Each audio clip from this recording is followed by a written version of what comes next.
যিনি গান রচনা করেন, যিনি গান সুর করেন, তিনি কিন্তু মাথায় রাখে হয় এটা কোনালকে দিয়ে গাওয়াবো। হয়তো ওই পর্যন্ত কোনাল জানেনই না হয়তো কোন মিউজিক ডিরেক্টর তাকে নিয়ে ভাবছে। ঠিক তেমনি অভিনয় যারা করছেন, যারা নাচ করছেন, যারা বিভিন্ন মানে সৃষ্টিশীল কাজের সাথে যারা যুক্ত, এটা আসলে আমরা যারা সৃষ্টি করি তাদের কল্পনাটা আসলে আগে আসে, আমরা তাদের নিয়ে ভাবতে থাকি, তাদের কল্পনায় আনি। একটা সময় হয়তো তাদের সময় চাই আমরা। আমি মাকে প্রথম যখন অরেঞ্জ কালার সেলোয়ার কামিজ পরিয়েছিলাম, শর্মিলিমা শাড়ি পরেছিলেন, উনি সেলোয়ার কামিজ পরেছিলেন, ওই কিন্তু শুরু, তাই না মা?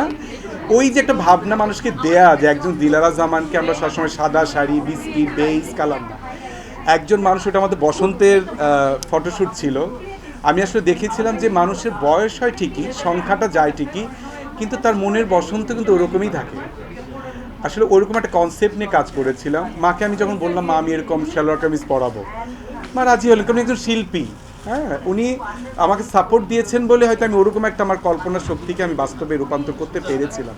ঠিক তেমনি আগামীতেও আসলে আমি কল্পনাটা করব আসলে, কারণ ওনারা হচ্ছেন কাদা মাটির মতো, ওনাদেরকে নানান সময় নানান শেপ দিই আমরা আসলে, যেটা হয়তো পরবর্তীতে গিয়ে সাধারণ দর্শক, সাধারণ শ্রোতা এরা হয়তো শুনতে পান, দেখতে পান।